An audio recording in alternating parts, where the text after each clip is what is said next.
আসসালামু আলাইকুম ওয়া রাহমাতুল্লাহি ওয়া বারাকাতুহু। আমি একটা ভিডিও দেখছেন তো হয়তো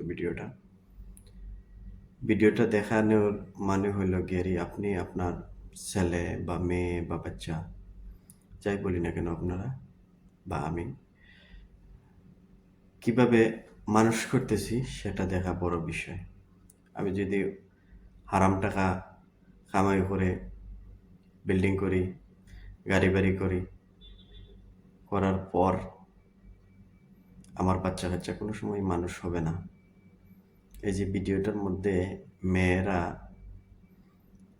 যাচ্ছে বাহিরে, রাত্রে যাচ্ছে বাহিরে, আপনার সন্তান কোথায় যাচ্ছে না যাচ্ছে আপনি কোনো কিছুর খবর নিতেছেন না। আপনার সন্তান কি করতেছে না করতেছে তাও নিতেছেন না। রাত্রে মধ্যরাতে ওরা মেয়েরা মারামারি করতেছে এবং একটি মেয়ে আরেকটি মেয়ের শাড়ি খোলার চেষ্টা করতেছে রাস্তার মধ্যে এবং ঢাকার একটা ভিআইপি এরিয়ার মধ্যে।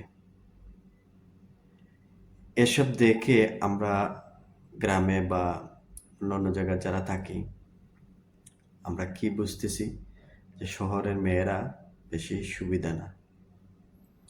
আর এটা ১০০-র মধ্যে 90% সত্য কথা। 10% হয়তো ভালো আছে, 90% এরকমই।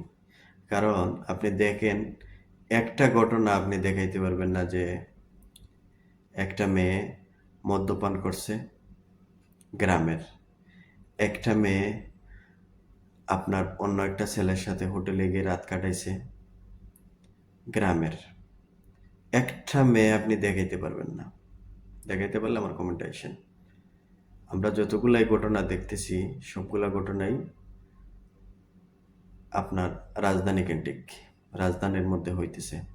এর আগে দেখলাম বসুন্ধরার কুমিল্লার একটা মেয়েকে মেরে ফেললো, কোনো কিছুই হয় নাই। এখন দেখতেছি এই যে একটা ভিডিও ভাইরাল হয়েছে। এরকম অনেক ভিডিও ভাইরাল হবে, অনেকজনকে মেরে ফেলবে। তারপরে এর আগে একটা সিলেটে একটা ঘটনা ঘটলো, ওই টাউনের মধ্যে। গ্রাম অঞ্চলে এরকম ঘটনা হয় না। গ্রাম অঞ্চলের মধ্যে বার নাই, তো বার থাকলে না এরকম হবে?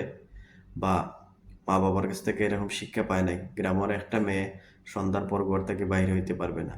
কিন্তু টাউনের মধ্যে যান, সিটির মধ্যে যান বা রাজধানীর মধ্যে যান, ওই জায়গায় গেলেই পাইবেন আপনি যে ওনারা বাইরে ঘুরতেছে, বাইরে যেমনি খুশি তেমনি চলাফেরা করতেছে ছেলে মেয়ে।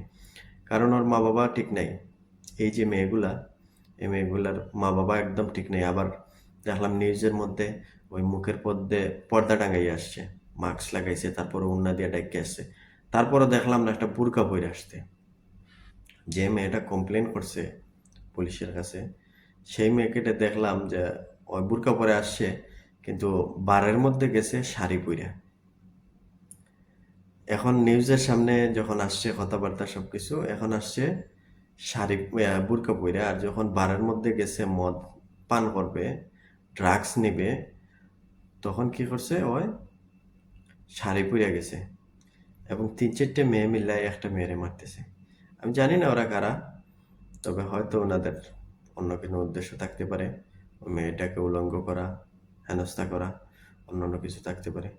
যাই হোক, এই বিষয় নিয়ে আমার এত মাথা ঘামানোর কোনো কিছু নাই। তারপর আমি বলবো যে আপনার ছেলে মেয়েকে মানুষ করতেছেন কিনা, কোন পথে চলতেছে কিনা, খারাপ রাস্তায় যাইতেছে কিনা, সেটা অবশ্যই দেখবেন।